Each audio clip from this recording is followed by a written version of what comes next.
Le monde est divisé entre conservateurs et progressistes. L'affaire des progressistes est de continuer à commettre des erreurs. L'affaire des conservateurs est d'éviter que les erreurs ne soient corrigées. Disait Chesterton. Le monde est-il toujours divisé entre conservateurs et progressistes? L'a-t-il toujours été? Depuis quand l'est-il? L'est-il encore? Est-ce la bonne division? Qu'est-ce que la gauche et la droite du point de vue philosophique? Selon la théorie de Bergson, le monde est composé de courants du changement ou la morale ouverte et de courants de conservation ou la morale close. Et c'est la tension permanente entre les deux, ceux qui veulent la société ouverte et ceux qui veulent la société close, qui aurait permis à la civilisation occidentale d'avancer sans se perdre. Car une civilisation qui change trop vite sans avoir le temps de s'adapter au changement ne leur survit pas, elle décline. Une civilisation qui refuse le changement ne s'adapte pas, elle décline. Du IVe au XVIIe siècle, le christianisme, par son mythe puissant, avait réussi à opérer une synthèse entre ces deux forces, faisant avancer la civilisation chrétienne vers l'universalisme sans la déraciner. Mais à partir du XVIIe siècle, et suite aux guerres de religion, la foi ou le mythe chrétien s'affaiblit chez une partie de l'élite, c'est alors que commence l'histoire de la gauche et de la droite, et que la civilisation chrétienne entrera dans la modernité. La modernité, ou les idées de gauche, c'est essentiellement le passage des idées chrétiennes de la transcendance vers l'immanence. Le temps fléché, la singularité spirituelle, la dignité de la personne, l'homme nouveau, l'universalisme, la liberté, l'égalité ontologique, l'amour universel, la paix de Dieu, le salut ou le paradis, toutes ces notions, qui ne concernaient que le monde de l'esprit, au lieu de disparaître progressivement avec le christianisme, ont, au contraire, été transposées au monde politique et social avec la nouvelle vision matérialiste de la modernité. Évidemment, les termes gauche et droite n'existaient pas encore. Je ne les emploie pas ici tels qu'on les utilise aujourd'hui, sachant que d'une époque à l'autre, ils ont désigné des objets différents. Je les emploie pour désigner une filiation généalogique. J'utiliserai le terme gauche pour désigner la filiation généalogique entre les courants du changement et le terme droite pour désigner la filiation généalogique entre les courants de la conservation. À partir du XVIIe siècle, ces deux courants se sont affrontés sous différents labels. Républicain versus royaliste, moderniste versus traditionnaliste, progressistes, libéraux, socialistes ou communistes versus conservateurs, gauche versus droite. Comme les thèmes qu'ils défendaient n'ont cessé de changer depuis 200 ans, on ne peut pas s'appuyer sur leurs thèmes pour les identifier ou pour comprendre le fil rouge de leur filiation généalogique. Dire par exemple que la gauche défend l'écologie ne permettrait pas de comprendre pourquoi au XIXe et XXe siècle, c'est les progressistes qui défendaient le progrès technique et apportaient la révolution industrielle, tandis que les conservateurs défendaient l'écologie et la tradition. Dire que la gauche défend les classes populaires ne permettrait pas de comprendre pourquoi les classes populaires votent depuis quelques décennies pour l'extrême droite et pourquoi les idées d'extrême gauche sont essentiellement promues par les élites et la haute bourgeoisie de nos jours. Dire que la gauche est le parti de l'égalité et la droite le parti de l'ordre ne permettrait pas de comprendre pourquoi le fascisme a été fondé en 1919 à la place de Saint-Sépolcro par une union entre divers mouvements d'extrême gauche sans qu'aucun mouvement de droite ne soit présent ni convié par Mussolini à cette réunion. Dire que la droite, c'est les néolibéraux ou les libertariens devient incohérent avec le fait que le libéralisme soit la première gauche historique et que le libertarisme était à l'origine un mouvement d'extrême gauche socialiste. Dire la gauche c'est le progressisme ne permet pas de réaliser que la foi dans le progrès est en chute libre, alors même que les idées de gauche continuent à se radicaliser. Dans l'histoire des hommes, les mouvements appartenant à la même famille politique peuvent se livrer une guerre enragée, tandis que des mouvements incompatibles dans leur fondement philosophique et anthropologique peuvent faire des alliances de circonstances. L'affrontement n'a jamais été binaire ou manichéen, avec une séparation nette entre les idées de droite et les idées de gauche. Il passe par des compromis, des consensus, des emprunts, des alliances, des contradictions et des contaminations. Résultat, chacun se retrouve à réaliser dans le monde réel les choses qu'il combattait dans le monde des idées. Gauche comme droite n'ont cessé de marquer des buts contre leur propre camp. Ils sont, depuis 2 siècles, les pantins d'idées qui grandissent, muent, se radicalisent, deviennent des cancers, malgré la volonté de ceux qui les ont inventés ou cru les combattre, mais qui n'ont fait que favoriser leur survie. Les hommes fabriquent des idées dont ils deviennent les instruments. Le résultat de cette incohérence est, comme le dit Jean-Claude Michéa, l'alternance unique. Gauche comme droite finissent par servir ce que Michéa appelle la logique libérale. Michéa, qui nous a appris à ne pas nous arrêter au discours ou à la doctrine de tel penseur ou de tel mouvement, mais de suivre la logique idéologique dans laquelle ils s'inscrivent à leur insu, a mis le doigt sur une vérité fondamentale. Selon moi, la philosophe qui a le mieux cerné la logique idéologique qui sert de fil rouge à notre modernité et notre postmodernité, c'est Chantal Delsol. C'est pour ça que pour cette série de vidéos, je me suis beaucoup appuyée sur son livre La haine du monde, qui est un chef-d'œuvre. Je vous propose de comprendre ici non pas la gauche et la droite telles qu'elles s'incarnent politiquement et idéologiquement dans le monde des hommes, qui sont capables d'opérer les synthèses les plus improbables entre des idées et croyances totalement contradictoires et incompatibles dans le monde réel, mais plutôt la logique qui explique l'évolution de la gauche et de la droite en 200 ans et qui est bien moins incohérente que les hommes. Chantal Delsol parle de démiurges et de jardiniers, soit ceux qui croient qu'on peut refaire l'homme et le monde, et ceux qui croient qu'il existe une condition humaine et un ordre du monde. Je vous propose les 4 labels suivants qui soulignent chacun un aspect de ces 2 logiques philosophiques, mais qui, vous le verrez, finissent par se recouper pour former un tout cohérent. Les démiurges ou les prométhéens contre les jardiniers, l'émancipation contre l'enracinement, métaphysique de l'illimité contre la métaphysique de la limite, individualisme contre personnalisme. Chacun des 4 angles fera l'objet d'une vidéo à part entière, mais les 4 vidéos formeront un ensemble permettant de comprendre la gauche et la droite d'un point de vue philosophique. Je rappelle que tout au long de mes vidéos, il faut garder en tête que le monde des idées n'est pas celui des hommes. Le monde des idées est cohérent, logique, clair, mais les hommes, eux, sont des synthèses, ils portent des contradictions, chacun est à la fois unique et multiple. Je n'ai personnellement jamais croisé une personne qui fut l'archétype du gauchiste ou du droitard ou du musulman ou du chrétien ou autre. De même pour les mouvements politiques, puisqu'ils sont à l'image des hommes qui les portent.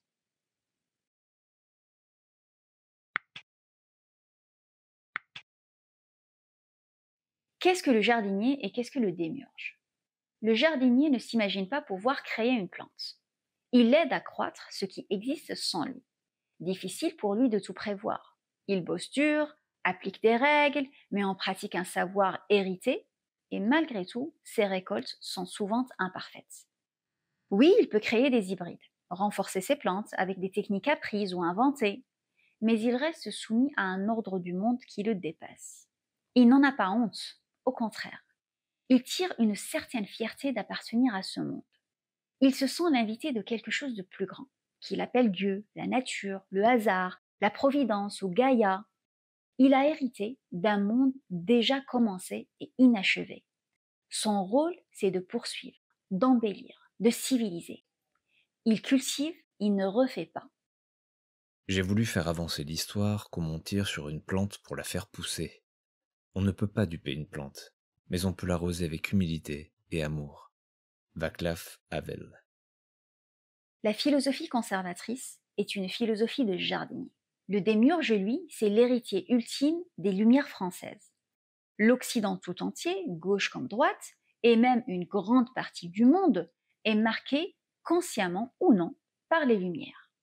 Mais la gauche en est la principale descendante, car elle continue de porter le projet prométhéen, soit l'idéal d'émancipation et le rêve de créer un homme nouveau dans un monde nouveau.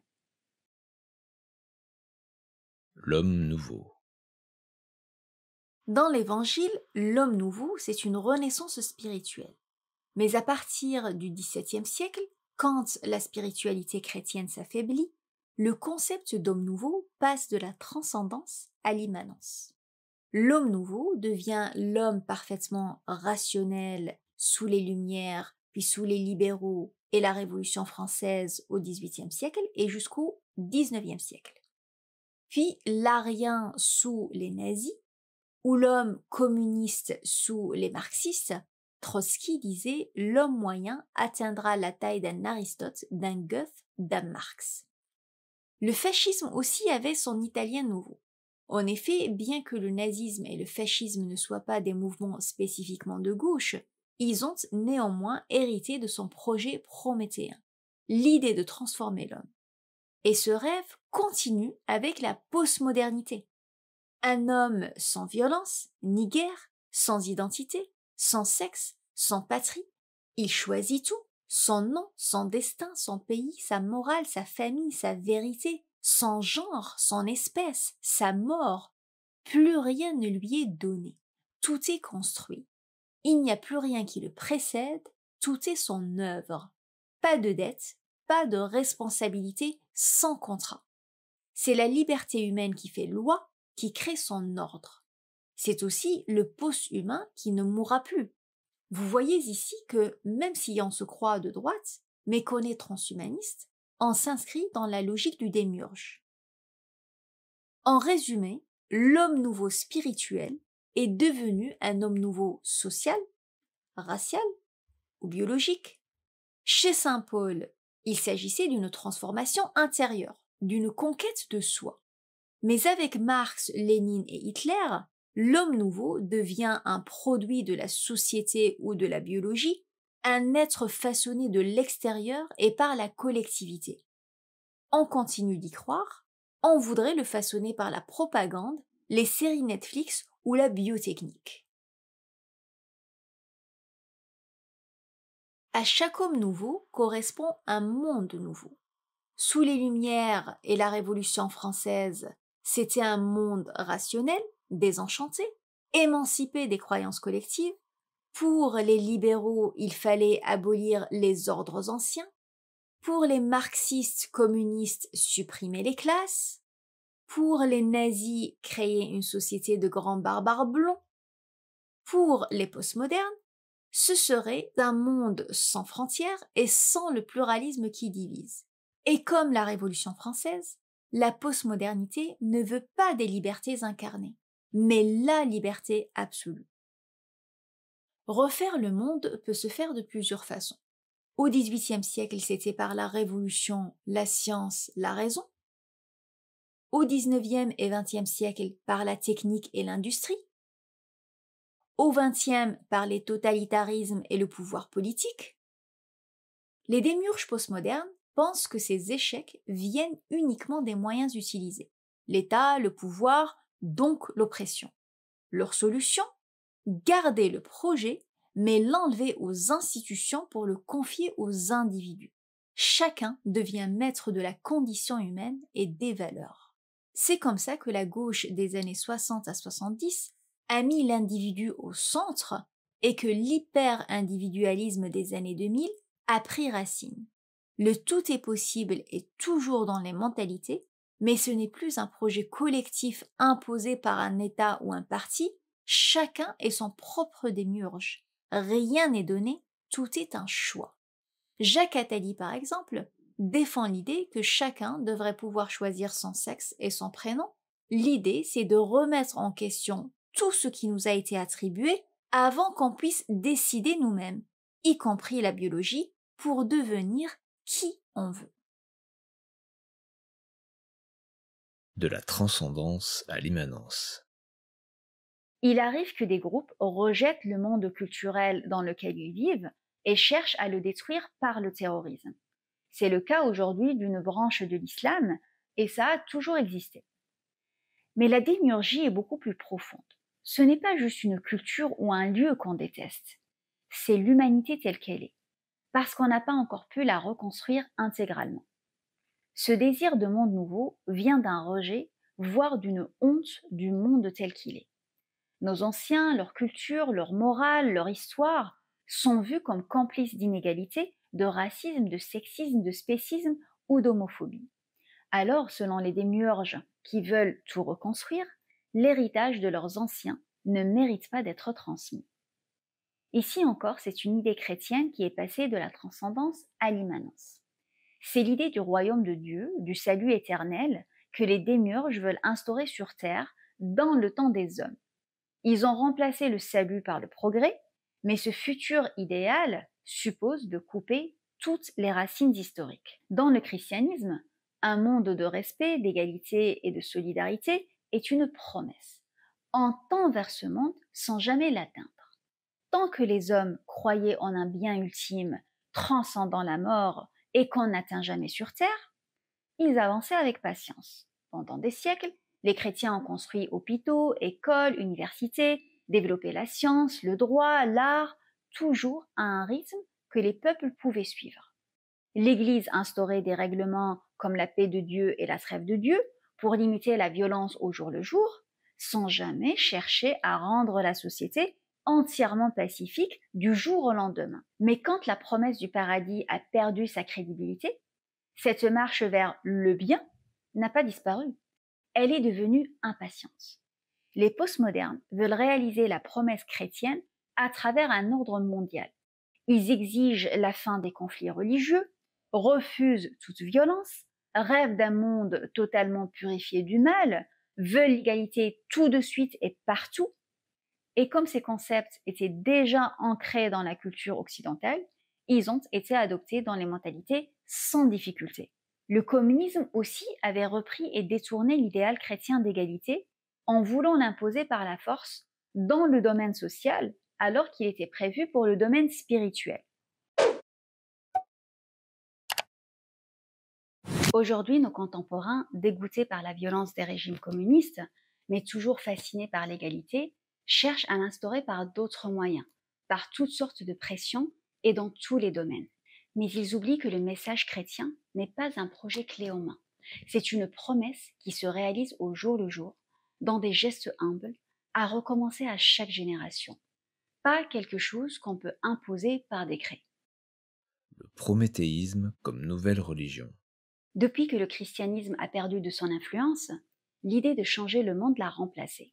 Le matérialisme, le rationalisme, le positivisme, le scientisme, le droit de l'homisme, l'humanitarisme, le progressisme, le marxisme, le communisme, le wokisme, tous ces courants ont rempli le vide religieux en reprenant sous une forme appauvrie et déspiritualisée des idées issues du christianisme.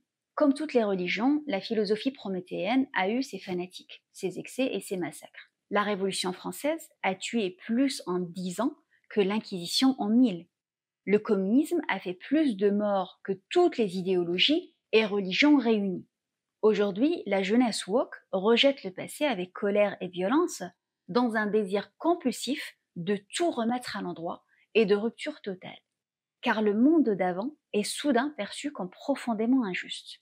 L'impatience domine, il faut un monde parfait et tout de suite. C'est surtout là que jardiniers et démiurges se séparent. Tous veulent un monde meilleur. Mais les premiers avancent prudemment, comme sur un champ de mine. Les seconds, eux, veulent tout faire sauter, ils veulent la table rase. Les courants de la transfiguration. À noter que les premiers philosophes des Lumières voulaient améliorer sans cesse le monde, mais leurs héritiers cherchent à le transformer complètement. Bien sûr, chaque amélioration est une forme de transformation, et il est compliqué de savoir quand cela devient de l'hubris. On peut dire qu'on entre dans la logique du démiurge quand la quête de transformation ne respecte plus les limites. Pour les jardiniers, si cet élan dépasse les limites, il finit par détruire ce qu'il voulait améliorer. Ces limites ne sont pas fixes et ne sont pas toujours faciles à cerner. Elles sont toujours débattues. Mais les démiurges agissent comme si ces limites n'existaient pas et que tout était possible. Ils croient que tout ce qui avance aveuglément vers l'émancipation et l'égalité est bon. Ils n'admirent que ce qu'ils peuvent créer eux-mêmes et ne croient en rien d'autre qu'en eux-mêmes. Tocqueville, visionnaire au point de paraître devin, avait déjà vu dans la Révolution française la première révolution religieuse sans religion. Selon lui, elle visait moins à réformer la France qu'à régénérer le genre humain. Il a décrit les premiers démiurges et prédit qu'ils auraient des héritiers.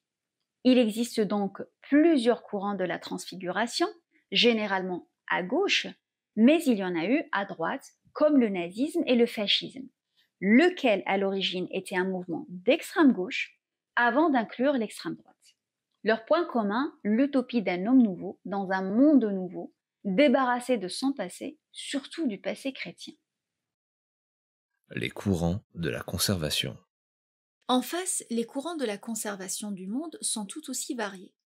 Au XVIIIe siècle, c'étaient les royalistes attachés à la monarchie et à l'Église, ou encore ceux qui défendaient l'holisme et le personnalisme contre l'individualisme des Lumières.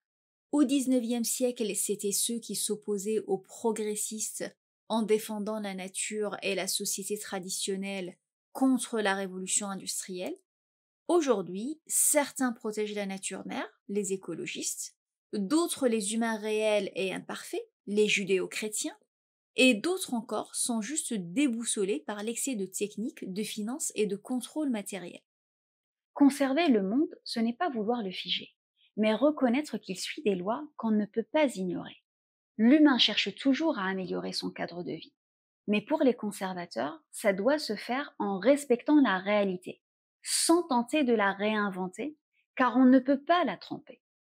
On peut alors dire que la droite croit que ce monde possède une légitimité et qu'il existe une condition humaine. Pour la gauche, le monde et l'humain, tels qu'ils sont, manquent de légitimité et doivent être refaçonnés. Les jardiniers, eux, aiment le monde, mais encore faut-il qu'ils arrivent à le réenchanter. Puisqu'il a été entièrement désenchanté par les démiurges, leur rationalisme, leur matérialisme, leur positivisme et leur déconstruction continue. C'est ce qui explique le retour d'une partie des jardiniers à des formes de panthéisme, de paganisme ou de stoïcisme. Ceux parmi les jardiniers qui n'ont pas besoin de réenchanter le monde sont les judéo-chrétiens, lesquels n'ont jamais cessé de penser que le monde n'est pas notre chose et que nous avons à l'admirer parce que nous ne l'avons pas créé nous-mêmes. Chantal Delsol. Si on devait schématiser, on dirait qu'il y a deux types de jardiniers. Les héritiers de Gunther Anders, les écolos, souvent en quête d'un nouveau sacré, et ceux de Gustave Thibon, les chrétiens qui croient en la transcendance. Les écologistes d'hier, c'étaient les conservateurs. Mais aujourd'hui, il y a beaucoup d'écologistes de gauche. Alors juste sur ce point, l'écologie, ils rejoignent les jardiniers. Pour le reste, il reste des démiurges. Le point de vue du démiurge. Pour le démiurge, le monde qu'il veut créer n'est pas vraiment nouveau. Il le voit plutôt comme un retour à la normalité, ce qui fait de la civilisation une anomalie à déconstruire. Les communistes, par exemple, pensaient que seules les sociétés entièrement communistes étaient véritablement humaines, imaginant un retour aux chasseurs-cueilleurs sans propriété privée mais avec des usines. Rousseau et les Jacobins avaient la même idée. Les nazis rêvaient d'un retour à l'arien germanique d'avant le christianisme. Les féministes parlent d'un monde d'avant le patriarcat. Ceux qui prônent le métissage total ou le multiculturalisme fantasment un retour à une époque où Homo sapiens n'était pas encore divisé en ethnies. Le point de vue du jardinier. Aujourd'hui, on essaye encore de réussir la révolution que les bolcheviks ont ratée après les jacobins. Faire table rase pour une émancipation totale. Les jardiniers pensent que ce projet est impossible et échouera toujours, car les humains sont limités et soumis à une condition qu'on peine à décrire, mais qui existe tout de même. Le projet a échoué avec les jacobins, les soviets, les nazis, les fascistes. La seule chose qui les a arrêtés, c'est la défaite militaire, la mauvaise réputation de la terreur ou la catastrophe économique qui a suivi. Mais le projet continue avec la postmodernité, puisque c'est aussi le projet des progressistes. Les jardiniers se demandent comment le projet va cesser aujourd'hui, que la terreur est remplacée par des pressions douces. Mais ils restent convaincus qu'il échouera encore. Nous ne pouvons pas nous façonner nous-mêmes, nous pouvons seulement tenter de connaître notre condition pour l'assumer, l'interpréter et la dépasser. Chantal Delsol. La peur du jardinier n'est donc pas que le démiurge réussisse. Il sait qu'il va échouer, mais à quel prix? Combien de destruction va-t-il encore causer avant d'échouer encore? La mentalité du démiurge est typique d'un esprit jeune. Les jeunes, souvent, ont du mal à voir les limites. Ils rêvent beaucoup, ils croient que tout est possible, parce qu'ils connaissent encore peu la réalité. Ce n'est pas pour rien que les révolutionnaires violents, ceux qui veulent tout casser pour repartir de zéro, sont souvent des jeunes. Aujourd'hui, pas mal d'adultes restent immatures. Ils se fabriquent des illusions pour tenir debout. Le totalitarisme aussi était un refus de grandir. Le clivage se redéfinit. En résumé, le jardinier veut préserver le monde, le démiurge veut le transformer. Ces dernières décennies, une partie de la gauche, comme les écologistes et les antimatérialistes, s'est mise à soutenir l'idée de sauvegarde. De l'autre côté, une partie de la droite, qui a rejoint depuis longtemps la gauche libérale, défend l'idée d'émancipation. Alors le clivage traditionnel se redéfinit. Le démiurge est maintenant associé à l'émancipation et le jardinier à l'enracinement. Il y a 2 siècles, les démiurges étaient la contre-culture. Aujourd'hui, ils ont tellement conquis l'Occident que les jardiniers sont devenus la contre-culture. C'est-à-dire qu'ils ne possèdent pas le pouvoir ni l'hégémonie culturelle, lesquelles appartiennent aux démiurges. Mais qui sait? L'avenir pourrait revenir aux jardiniers. La jeunesse, préoccupée par l'écologie et fatiguée du monde désenchanté, pourrait se tourner vers la philosophie du jardinier. Bien sûr, les gens sont souvent incohérents. Ils pensent pouvoir défendre la planète tout en détruisant ce qui freine le capitalisme mondial. Ou encore qu'ils peuvent détruire la nature en eux tout en préservant celle qui les entoure. Les démiurges considèrent comme progressiste de vouloir sauver l'écologie naturelle et rétrograde de vouloir sauver l'écologie humaine qui se traduit par la culture, les traditions, l'identité et autres manifestations anthropologiques. C'est parce que l'écologisme de gauche, contrairement à l'écologisme de droite, reste très matérialiste. Il méprise les réalités spirituelles. De l'autre côté, certains jardiniers croient qu'ils peuvent garder leur culture et tradition tout en soutenant une économie mondiale de marché qui les détruit depuis 2 siècles. Mais si un jour, tous ces jardiniers des divers courants surmontent leurs incohérences et s'allient, ils pourraient bien changer leur statut de contre-culture. Il est important de noter que même si le nazisme récupère chez les démiurges l'utopie de l'homme nouveau, du monde nouveau et de la table rase, il ne s'inscrit pas dans une filiation généalogique des Lumières et de la Révolution française. C'est un intrus. En revanche, le communisme et le fascisme se voyaient comme les véritables héritiers de la Révolution française et des Jacobins, pensant qu'ils devaient réussir cette révolution que les Français avaient ratée. La nouvelle gauche des années 60 à aujourd'hui continue le projet des Lumières d'émancipation de l'individu. Donc, la manière la plus englobante philosophiquement pour désigner le clivage gauche-droite vieux de 200 ans serait de parler de philosophie de l'émancipation versus philosophie de l'enracinement. Ce sera l'angle qu'on abordera dans la prochaine vidéo. Abonnez-vous et activez la clochette si vous ne voulez pas la manquer. Si vous voulez soutenir la chaîne, vous pouvez laisser un pouce, partager ou faire un don sur Ko-fi. N'hésitez pas à commenter, je répondrai à un maximum de messages dans des FAQ. Vous pouvez réécouter cette vidéo en podcast et me suivre sur Facebook et Instagram. Les liens sont sur la page d'accueil de la chaîne. Merci.